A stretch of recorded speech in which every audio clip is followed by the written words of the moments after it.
Hello everyone, and welcome back to our little home on wheels. For those of you who are new here, we're Tom and Karen, and this is Vera, our trusty camper van. A few years ago, we traded in our house keys, our 9-to-5s, and a life of predictable routine for this, the grand, unpredictable, and utterly magnificent open road. And if there's one question we get asked more than any other, it's about routine. How do you maintain any sense of normalcy or ritual when your backyard changes every single day? It's a fair question, and today, we thought we'd show you. Specifically, we're going to walk you through what I like to call my dreamy campsite morning routine. Now, that sounds very idyllic, I know. But as you'll soon see, the dream isn't always about perfection. Sometimes, it's about how you handle the beautiful chaos. We were parked in what felt like the lap of the gods, a small, designated wild camping spot nestled high in the Italian Dolomites. The night had been profoundly still, the kind of quiet that feels heavy, pressing in on the thin metal walls of the van. When I first opened my eyes, it wasn't to the jarring sound of an alarm clock, we threw that concept out with the old life, but to a soft, ethereal glow filtering through our blackout blinds. A pale, rosy light was just beginning to kiss the jagged peaks of the mountains we could see from our back window. The air inside Vera was cool, carrying the promise of a crisp autumn morning. Tom was still asleep beside me, a steady, rhythmic presence in the small space we called home. This is where the routine always begins. In the quiet. In that liminal space between sleep and full wakefulness, I just lie here and listen. I listen to Tom's breathing, to the distant whisper of wine through the pines, to the gentle hum of Vera's tiny fridge. It's a practice in gratitude, a silent thank you for the gift of another day in a place that feels torn from a painter's canvas. In our old life, mornings were a frantic race against the clock. A cacophony of alarms, rushed showers, and shouted reminders. Out here, the morning is a slow, deliberate unfolding. I slipped out from under the duvet as quietly as I could, my feet finding the cool wood-effect vinyl of the floor. The first official act of my ritual is always the same: slide open the side door. Not all the way, just a crack. It's the ceremonial welcoming of the day. The air that rushed in was electric, sharp, clean, and smelling of damp earth, pine needles, and something ancient and rocky. It was an instant shot of adrenaline, better than any caffeine. I took a deep, lung-filling breath, held it for a moment, and then let it go, feeling the last vestiges of sleepiness dissolve with it. From a small porthole window over our kitchenette, I could see the show that was truly beginning. The Tres Cimes de l'Avaridu, 3 colossal stone monoliths, were catching the first direct rays of sun. They blazed with a fiery orange light against a sky of deep indigo and soft lavender. It's a sight that makes you feel profoundly small and simultaneously part of something immeasurably vast. You could live 100 lifetimes and never get tired of a view like that. This, right here, is why we do this. This is the currency we trade in now, moments. Not money, not status, but pure, unadulterated moments of awe. Is the light show on? A sleepy voice mumbled from the bed. I turned, a smile spreading across my face. Tom was propped up on one elbow, his hair sticking up in a way that still made me laugh after 30 years. It is, I whispered. And it's a command performance. He swung his legs out of bed and joined me at the open door, wrapping an arm around my shoulders. We stood there for a few minutes in comfortable silence, just watching the day be born. There's a language you develop as a couple when you live in a 70-square-foot box. It's a language of shared glances, of knowing silences, of understanding that some things don't need to be spoken aloud. This was one of those moments. The beauty was the conversation. Right, Tom said, finally breaking the spell. Phase 2 of the dreamy routine. The all-important coffee. Shall I be the designated boilerman this morning? You read my mind, I replied, giving his arm a squeeze. I'll get the ceremonial instruments. My coffee-making process is, admittedly, a bit of a production. It's another one of my non-negotiable rituals. We have a beautiful, old-school Italian mocha pot, the kind that gurgles and sputters and fills the entire van with the most incredible aroma. I retrieved it from its designated cupboard, along with our favorite blend of coffee beans we'd picked up in a small roastery in Trieste. The ceremony involves grinding the beans by hand with a small, manual grinder. The rhythmic crunching sound, the fragrant dust of the coffee, it's all part of the sensory experience. Tom, meanwhile, was on kettle duty. He pulled out our trusty little camping stove, a compact, two-burner affair that had seen us through countless meals in countless countries. He screwed on the small green gas canister, flicked the ignition switch, and, nothing. He flicked it again. A pathetic little spark, but no flame. He grunted, a sound I knew well. It was the universal sound of, a minor hiccup has occurred, that's odd. He unscrewed the gas canister and gave it a shake. It felt suspiciously light. He looked at me, a sheepish grin spreading across his face. Karen, my love. Do you remember when we were in Slovenia, and I said, I think this canister is getting low, we should probably grab another one? I stopped my grinding, the handle of the grinder held mid-turn. I do, I said, raising an eyebrow. And do you remember what my very wise, very handsome husband said in response? He winced theatrically. I believe my exact words were, nah, she's got at least another week in her. We'll be fine. And here we are, I said, a laugh bubbling up. In the middle of the magnificent Dolomites, miles from the nearest town, with no gas, and more importantly, no way to make coffee. The Dreamy routine had just hit its first, and arguably most critical, snag. This is the part of van life that doesn't always make the glossy Instagram photos. The moment when your perfect, curated experience collides with the beautiful, messy reality of it all. For a fleeting second, a flicker of old Karen surfaced, the one who would have been flustered, annoyed that her carefully planned morning had been derailed. But that Karen had retired. New Karen, van life Karen, just looked at the useless stove, the empty canister, and the unbrewed coffee, and started to laugh. Tom joined in, his deep chuckle filling the small space. Okay, he said, wiping a tear of mirth from his eye. Operation Caffeine Rescue is now in effect. What's our plan, team leader? This is another crucial part of the routine, albeit an unscheduled one, the huddle. The two of us, faced with a problem, putting our heads together. It could be a flat tire in rural Spain, a confusing road sign in Greece, or, in this case, a critical coffee emergency in Italy. Our old life was full of individual responsibilities. He handled the finances, I handled the social calendar. Out here, everything is a shared challenge, a shared success. Well, I began, tapping a finger on the countertop. We have the spare canister, right? The emergency one. Tom's face fell just a little. About that. I used the emergency one last week when I made that late-night hot chocolate and forgot to tell you. I stared at him. You used the emergency gas for a non-emergency hot chocolate?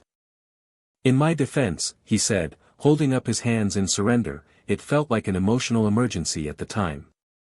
The sunset was particularly moving. I couldn't even be mad. It was ridiculous. It was a perfect encapsulation of our life now. We were gloriously, sometimes frustratingly, unprepared. But we were also adaptable. All right, Mr. Emotional Emergency, I said, trying to sound stern but failing completely. Plan B. What is Plan B? We both scanned the interior of the van, our eyes darting around for a solution. My gaze landed on the small metal box tucked away under the bench seat. It was our portable fire pit. We'd bought it on a whim in Scandinavia, inspired by the locals' love for open-air fires. We'd used it a few times for evening campfires, toasting marshmallows and telling stories, but we'd never actually cooked on it. The fire pit, we said in unison. A slow grin spread across Tom's face. You mean, make coffee like actual mountain people? With fire? I think it's our only shot, I said, the idea starting to spark a new kind of excitement. The routine was evolving. It was no longer about the quiet, modern convenience of a gas stove. It was about to become something far more elemental, far more memorable. Let's do it. Let's make fire. The mood shifted instantly from one of mild, humorous frustration to one of shared purpose. Tom hauled out the fire pit, a clever little fold-out steel box, and set it up on a clear, flat patch of stony ground a safe distance from Vera. My job was kindling. I grabbed one of our reusable bags and set off into the edge of the nearby pine forest. This was an unexpected bonus. My routine doesn't usually involve a pre-dawn forage. The forest floor was a carpet of rust-colored needles, and the air beneath the canopy was thick and loamy. I moved slowly, my eyes scanning for the perfect materials, tiny, dry twigs that would snap with a satisfying crack, brittle pieces of bark, a few fallen pine cones that I knew would burn hot and fast. It was a meditative task. I wasn't just gathering wood, I was engaging with the landscape in a more intimate way. I was a part of the ecosystem, taking only what had already fallen, what was offered. I returned to our little camp with my bounty. Tom had already prepared the larger pieces of firewood we always carried for just such an occasion. He'd arranged them in a neat little log cabin structure inside the pit. He looked up as I approached, his face alight with a boyish enthusiasm that I adored. He was in his element. The retired accountant was gone, replaced by a rugged pioneer. "Excellent haul, gatherer," he said with a formal nod. "The fire god will be pleased." "Just make sure the coffee god is pleased," I retorted, handing him the kindling. "Now, let me tell you, starting a fire at 7,000 feet with nothing but a ferro rod and a bit of dry tinder is a skill. It's a skill Tom has cultivated with immense pride." He knelt before the fire pit like a high priest at an altar. He carefully arranged the tinder, scraped the ferro rod, and a shower of brilliant white sparks rained down. Nothing. He adjusted his position, shielded the tinder with his hands, and tried again. More sparks. A tiny wisp of smoke appeared, thin and tentative. "Come on, baby," he whispered to it, leaning in and blowing a gentle, steady stream of air. "You can do it." I watched, mesmerized. This was so much more than just boiling water now. This was a primal act. It was about creation, about warmth, about overcoming the cold indifference of the wilderness with human ingenuity and a little bit of stubbornness. The tiny wisp of smoke thickened, and then, with a soft whoosh, a small, determined flame flickered to life. A triumphant grin broke across Tom's face. He looked up at me, his eyes shining in the nascent firelight. "We have fire," he declared, his voice echoing slightly in the vast mountain amphitheater. We worked together then, carefully adding the smaller twigs, then the larger kindling, nurturing the flame until it was a confident, crackling fire. The warmth began to push back against the morning chill, creating a little bubble of comfort around us. The smell of burning pine wood mingled with the scent of the forest, a perfume more luxurious than anything you could buy in a bottle. Finally, it was time. I filled the mocha pot with water and the freshly ground coffee, and Tom found 2 flat rocks to create a stable platform for it over the flames. We placed it on its rocky throne, the silver of the pot already reflecting the dancing orange of the fire. And then, we waited. But this was a different kind of waiting. It wasn't the impatient waiting for a kettle to boil on a stove. It was a watchful, participatory waiting. We sat side by side on our camping chairs, wrapped in blankets, sipping the last of our water and watching the fire do its work. The sun had climbed higher now, turning the peaks from fiery orange to a brilliant, dazzling gold. The world was waking up around us, and we were fully, completely present for it. We didn't talk much. We just listened to the snap and crackle of the fire, the distant call of a bird, the gentle sigh of the wind. The planned, dreamy routine was a quiet, solitary, indoor affair.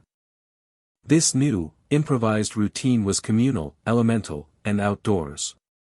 It was infinitely better. It was a reminder that the best things in life aren't planned, they're discovered. They're born from mishaps, from empty gas canisters and a willingness to say, well, what do we do now? After a few minutes, we heard it.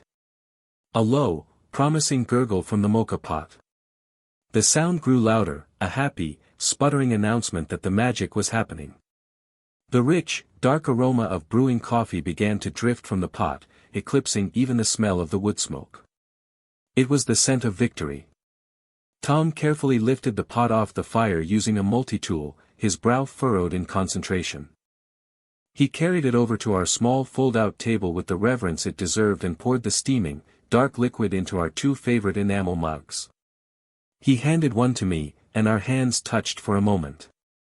It was a small gesture, but it was filled with everything: partnership, success, and the shared joy of a problem solved. I lifted the mug to my lips and took the first sip. It was perfect. Strong, hot, and infused with just a hint of wood smoke. It was, without a doubt, the best cup of coffee I had ever tasted in my entire life.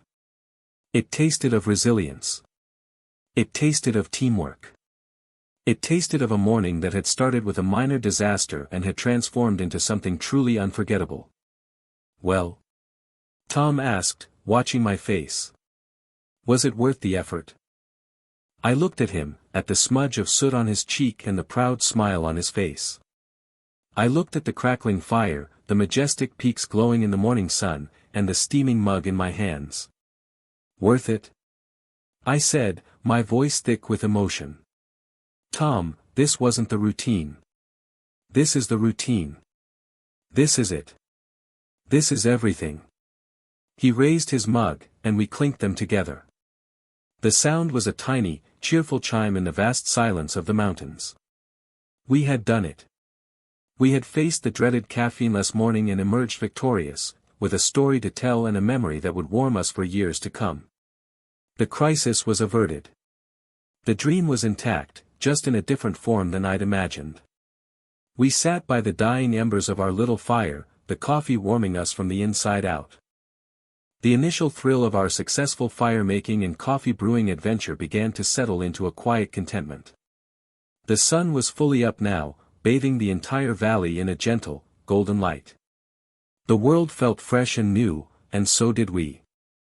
This is the part of the day I like to call the afterglow. The immediate challenge is over, and you're left with the pleasant residue of accomplishment. I pulled out my journal, a worn, leather-bound book that's become my most treasured possession on this journey. Its pages are filled with sketches of landscapes, scraps of tickets, pressed flowers, and scribbled thoughts from days just like this one. My routine usually involves a few minutes of writing, of capturing the feeling of the morning. Today, I knew exactly what I was going to write about. It wasn't going to be about the majestic mountains, but about a small, green, empty gas canister. Tom was doing his own version of winding down. He was cleaning the mocha pot and a pair of spoons with a practiced efficiency, his movements calm and deliberate. The frantic energy of Operation Caffeine Rescue was gone, replaced by the familiar, comfortable rhythm of our shared life.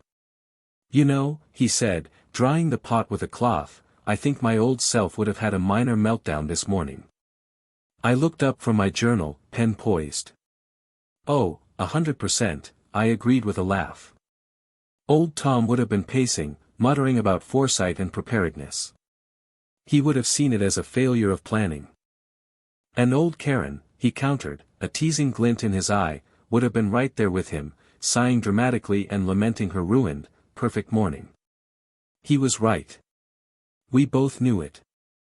The couple we were 5 years ago would have let that tiny mishap sour the entire day. Their identities were so wrapped up in control, in schedules, in everything going according to plan. A disruption like an empty gas canister would have felt like a personal failing.